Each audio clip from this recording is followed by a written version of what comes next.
Question for you. What do you think is more likely to cause an injury? Overtraining or inefficient mechanics? What do you think? I'll give you my thoughts at the end and throughout this podcast, and you may be a little surprised and shocked by what I have to say and my answer. Welcome to the Learn to Run podcast with Dr. Matt Meinert. That's me, pronounced my nerd. I'm a nerd, you get it. If you are new, welcome. Here's how it works. You vote on the topic, and I create an episode about that topic where I try to take that topic and break it up into small, digestible pieces of information that you can immediately upload to your brain and apply no matter where you are on your running journey. If you're a regular, welcome back. I try not to be too outcomes driven, where the more things are downloaded, the more likes, the more drive I get, because that can be fleeting. But it is nice. It's been really nice to see how this podcast continues to grow, and it's helped to fuel my passion. It's been downloaded in 81 countries now and continues week after week to improve. So thank you. I'm going to get back to posting these episodes on YouTube with visuals added in. I missed last week because I moved, didn't have a great place to video. So here we are. I'm going to get back to it. Okay. What was the voted topic? What was the winner? It was, what is more important, mechanics or training? Running mechanics or how you train? As always, I'm going to break this up into 3 questions to help answer this. The first one is, if there was only one aspect of mechanics to focus on, what would that be? The second is, if there was only one aspect of training to focus on, what would that be? And then finally, what is more important, mechanics or training, and why? If I had a gun to my head and you said, Matt, what's more important? Tell me the answer. You have to pick one, mechanics or training. What would you pick? This would be my response. So let's dive in. But first, what's some foundational knowledge to make sure we're all aware of, to make sure we're on the same page to help answer these 3 questions? I want to talk about injury versus adaptation. That's going to be a big theme, injury versus adaptation. If you're looking for a whole podcast episode about this and specific to a common injury, check out season 1, episode 4. It was about shin splints or medial tibial stress syndrome. I do a deep dive into that. But for here, let's zoom out. Big picture. What is an injury? Here's my definition for an injury when it comes to the body. An injury is a disruption of the integrity of the tissue. Disruption in the integrity of the tissue. Tissue means insert blank. It could be bones, muscles, skin, tendons, ligaments, cartilage. All that is tissues. Tissues are groups of cells. That's what they're made out of. So an injury is just a disruption in the integrity of the tissue. Well, how does that happen? Well, everything has a breaking point. Bones have a certain breaking point. Muscles, where it can only handle so much force, so much stress through that tissue before it actually starts to break down. Bones have a different amount of stress you can put through them. Muscles, tendons, everything has a different amount of stress. Think about it as far as not the body. If I had a number 2 pencil, remember those? Most of you are my age or older, and you try to bend and break it versus a pen made out of plastic versus a pen made out of metal, there's different amounts of force that you can give to each before it actually starts to break down or deform. Here's an example, and I'm going to come back to this throughout because hopefully it's applicable and it makes sense. Imagine that on my table right now, my dinner table, I have a cup and it's made of glass. If I slide that cup so it falls off the table and hits the hardwood floor, what's going to happen? Well, it's going to break, right? It shattered. The amount of force from gravity that cup withstood as it fell off the table and hit the ground, every action equal and opposite reaction of force coming back up at it, it was more than that glass could handle. So it broke and it shattered. That would be a different story if it was made out of plastic, if it was made out of metal. But we're going to kind of come back to that point, this example throughout.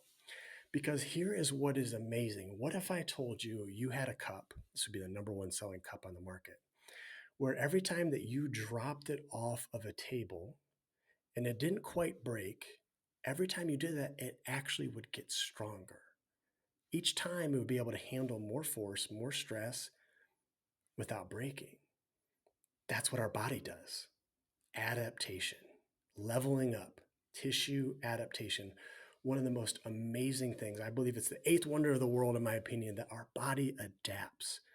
Can you imagine if you had any object that with time, the more you stressed it, and you stressed it just before it gets to that breaking point, that it will adapt and become more resilient and be able to handle more stress, more force. So this is a common example that we see with bones and bone density. And as we age and we get less loading and less body weight and stress through our bones, they can become more brittle, they can break easier. But by applying stress and weight training, giving incrementally more over time, not to the point of breaking, we can see that bone density goes up. Bones start to become stronger. So tissue adaptation, injury. The goal is to stress something before that injury point and allow that adaptation to occur. We'll get into that more as this goes on. One more point of clarification before going into these three questions. What do I mean by mechanics and what do I mean by training? Simply put, mechanics is just your technique, the way that you move, how you move your body forward. Versus training is how much and how hard are you running? How much are you running? How dosage as far as duration or miles, and how hard your effort. So mechanics, training, technique versus the way that you're actually training. So first question, if there was only one aspect of mechanics to focus on, what would it be? I'm going to say this hopefully a million times so everybody understands. I could just pick any random person off the street and say, what are the three most efficient skills that need to be learned that comprise of efficient running mechanics? The three are arm swing, learning to swing the arms forward and back in sync with the legs. The second skill is leaning, learning how to lean the body weight forward, the center mass forward, hinging at the ankles.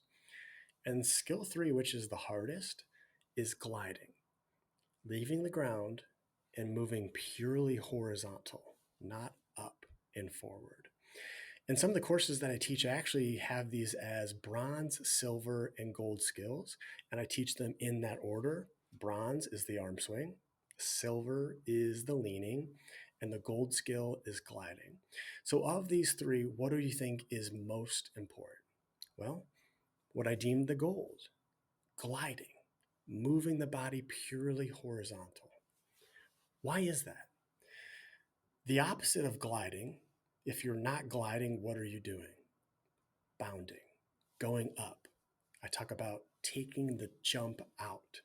When we see this up and down movement of your head, if we were looking at you from an outside perspective or videoing you, we want to see this up and down motion occur below your height.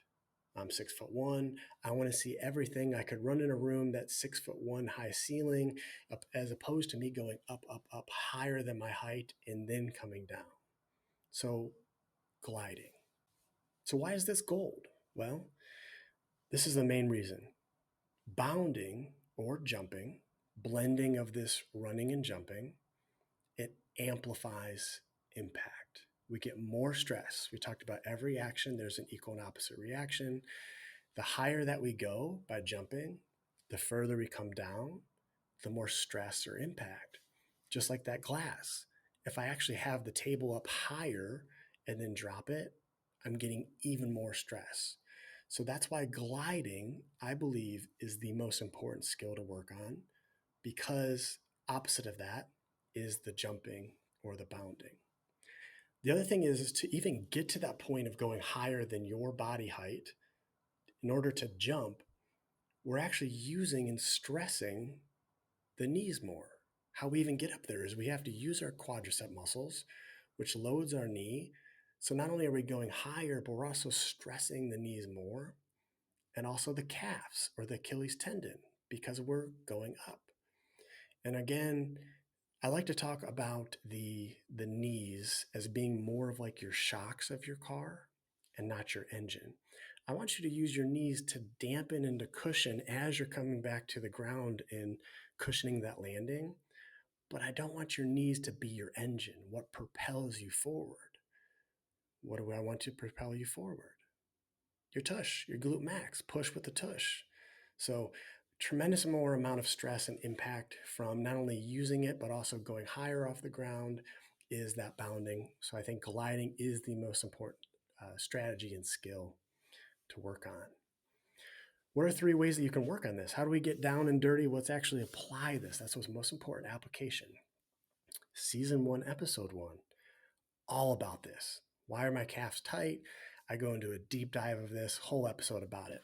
But for now, I want to talk just about 3 quick strategies that you can use to try to work on gliding. The first is what to think, then a visual drill, and then another drill that you can do to get different types of feedback. So here's the first one. On your next run, this is your mental mantra. This is what you're going to think in order to promote you gliding. Think, stay low, and push back.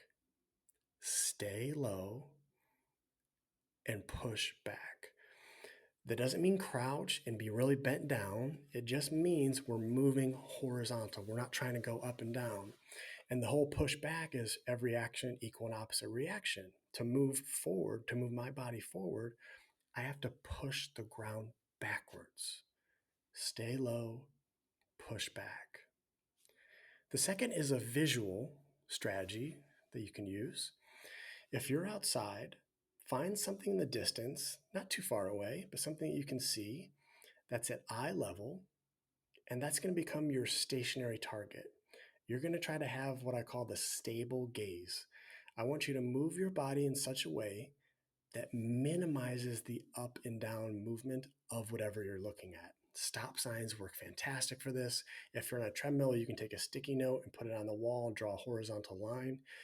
But your goal is then, how can I move? How can I conform my body in such a way that minimizes this up and down motion? That's the second way that you can work on gliding.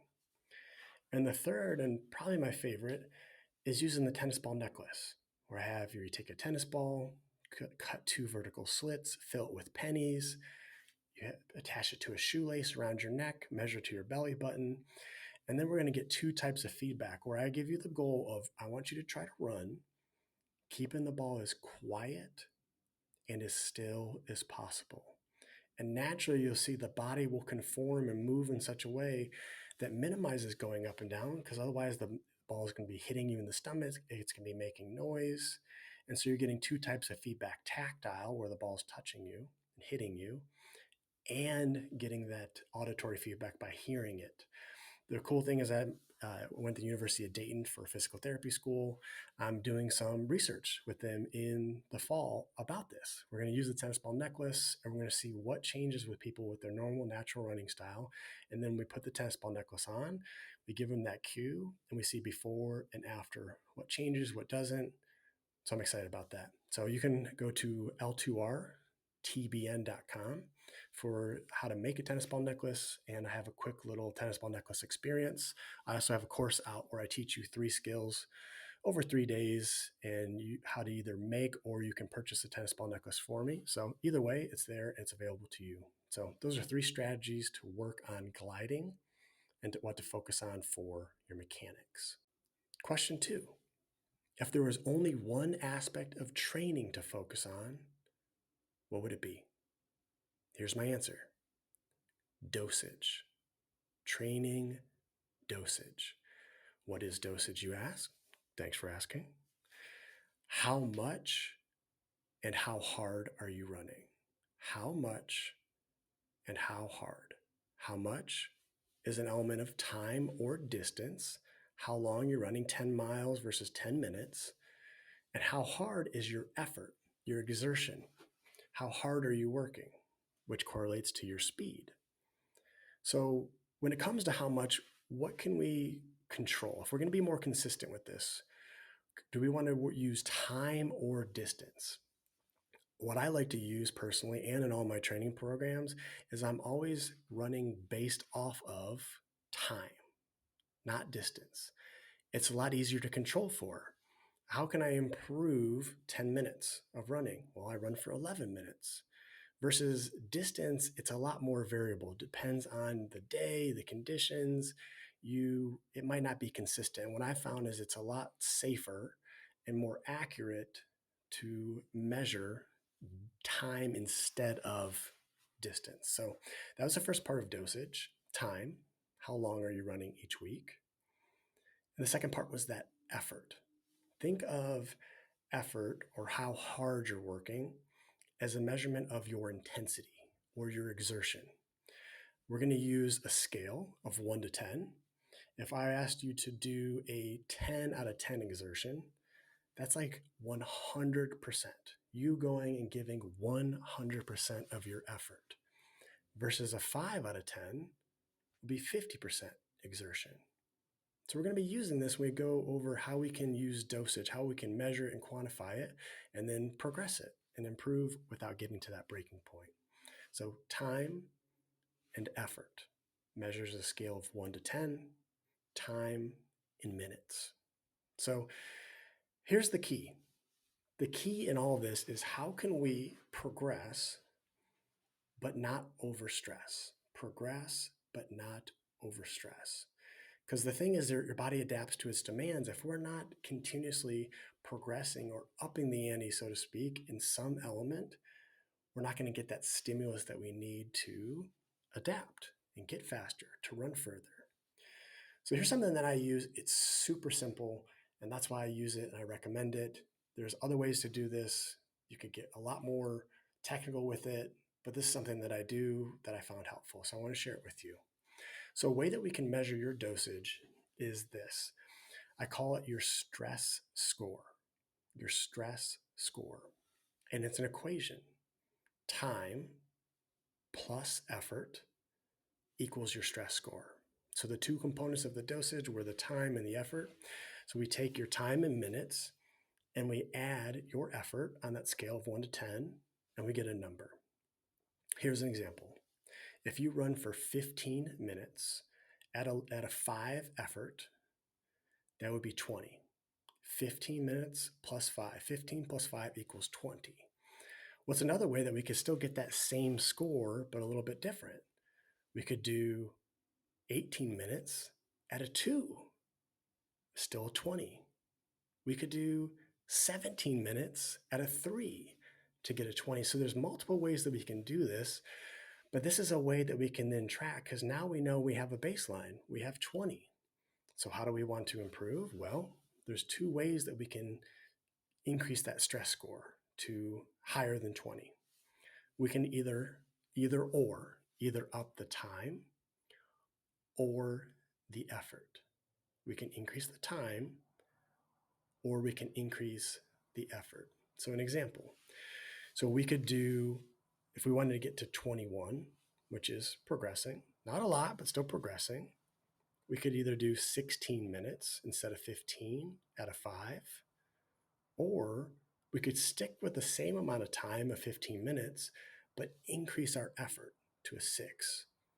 So ideally, what would that mean? If you set a clock and said, all right, 15 minutes, go at a level 5 versus at a level 6, we should see in 15 minutes, you cover more distance, more ground, which is another way of just saying you're running faster. And so that's one way to do it. So 15 at a 5, we have a baseline of how we can progress. We can either progress with your time or your effort. We now have a framework for dosage. We either can increase, decrease, or maintain.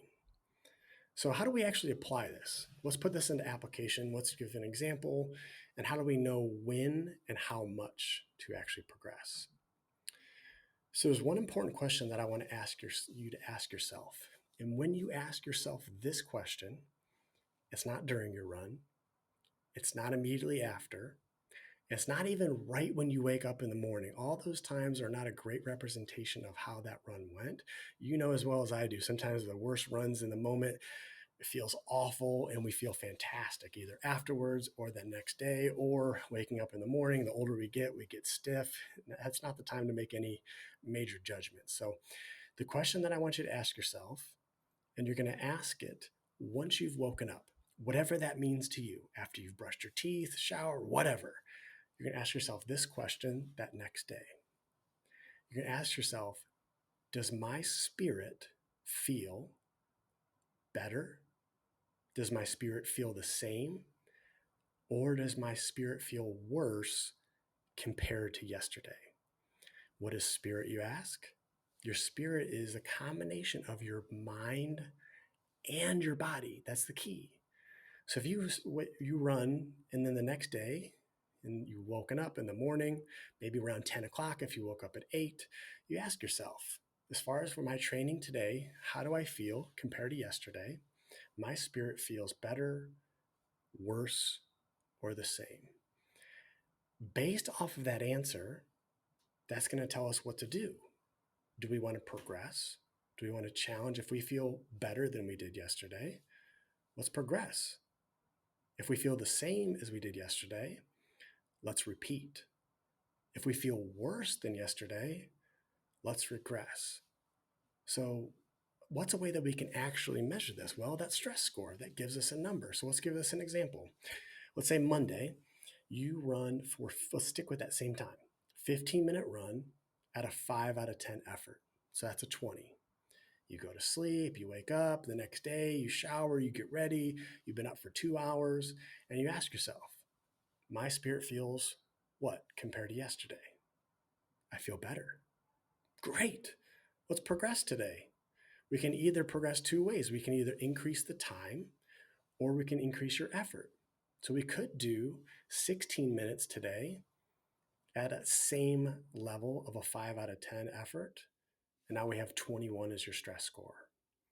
Another way you could do it, keep the same amount of time, but higher effort. 15 minutes at a 6 instead of a 5 to still get that 21. What about if I woke up and I said, you know what, my spirit feels the same as yesterday? Not better, not worse. This is where you have an option. In the conservative, and I'll get into this more later on, when in doubt, just repeat. Just repeat. So what do? We do the same thing as yesterday. We do 15-minute run at a 5 out of 10 effort. We still have that same stress score, but ideally, hopefully, the goal is that next day, our spirit feels better. We feel good. We feel like we can actually up the ante and increase. On the other end of the spectrum, next day, after that 15-minute run at a 5 effort, you say, you know what, I feel worse. My mind, my body, it could be either or. It could be your mind, it could be your body. It doesn't have to be both. When we say spirit, it encapsulates both because we know there's a mental aspect to a lot of this as well. If it feels worse compared to yesterday, regress. Maybe we only run for 14 minutes at that 5 effort, or maybe we keep that same time, but then we decrease the effort from a 5 to a 4. So now our stress score is a 19 as opposed to a 20. So that's our question. My spirit feels blank compared to yesterday. Our stress score is what we're using to compare. And this begs further questioning. Matt, how do we know which to progress, time or effort, and by how much? So I have two questions for you to help you get that answer. The first is, what is your goal? Are you trying to improve your distance that you run, running further, going from a 10K to a half marathon? Or are you trying to increase or improve your speed? This is where we get into trouble. If you try to increase both variables, both time and effort, that is a bigger increase in your stress score. And that's where we get hurt. Too much, too soon, not enough adaptation. So that's why my recommendation is to increase only one. Track both, but increase one. And so if your goal is to run for distance, track time. Have that be what you progress. If your goal is to run faster, have effort. how hard you work, your exertion, 1 to 10, have that be what you're actually progressing. So again, goal is distance, focus on time. Your goal is speed, focus on effort. The second question is how much progression? How much do we want to increase? Do we want to only increase a stress score of 1, 5, 10? When in doubt, be conservative. As always, my number one, my non-negotiable is safety. I want you to be safe. I don't want you to increase too much and get injured, and then you have to take so much time off, and now we're dealing with a greater loss. So when in doubt, let's be conservative. So here's what I say. If you're new to running, returning to run, or you're just injury prone, keep it conservative. Only increase your stress score by 1 to 2. And that could be each day, 1 to 2 of your stress score. Over time, analyze. What do you feel? How's your spirit? Are you getting more of these green days where you feel better than yesterday? Or are you getting some days where you feel worse? But over time, you can know maybe increasing by 2 for you is too much. Maybe you have to go back down to 1. Maybe you have to repeat for a bit. Or maybe you're like, I'm feeling pretty good. I'm returning to run. I ran for years. I haven't taken that much time off. I still was active. I was still doing jujitsu or playing basketball or whatever. Maybe you can increase by more than 2. Maybe you increase by 3, 4, 5. It's so individualistic and so relative. This is where recording it and finding out for you by tracking and analyzing, that's how you can know how much. But the key is any amount of progression is what we're looking for. Think slow, sustainable, not increasing your stress score by 10 one day and then having to regress, thinking big, big picture, zoom out. When in doubt, be conservative with how much you're progressing. All right, the $1,000,000 question. What is more important, mechanics or training? Let's keep this simple. 2 facts that I want you to think about. One is you could have perfect, efficient mechanics and still get hurt. You could be moving horizontal, just gliding beautifully, but you can still get hurt. Why is that? We talked about that breaking point. We talked about too much, too soon. Another way to think of that is that glass cup. There is a more efficient way for that cup to hit the ground.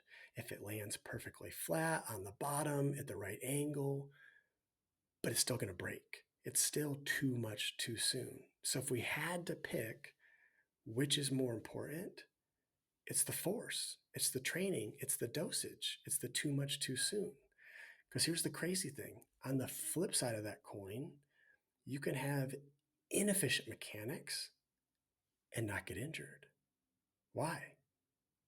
Adaptation, tissue adaptation. If someone has inefficient mechanics and they're stressing just enough, but under that injury point, and over time they slowly continue to adapt, they don't have to get injured. That's what's amazing about the body. So does this mean I don't want you to work on mechanics? You know the answer to that. No. Here's the cheat code.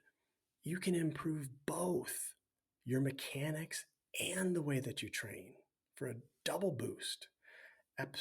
Season 1, episode 8, where I talked about how you move to run faster immediately, higher efficiency, paying on the principal more, not wasting the higher interest rates. You can learn how to move more efficiently immediately. Think about it if it was your car.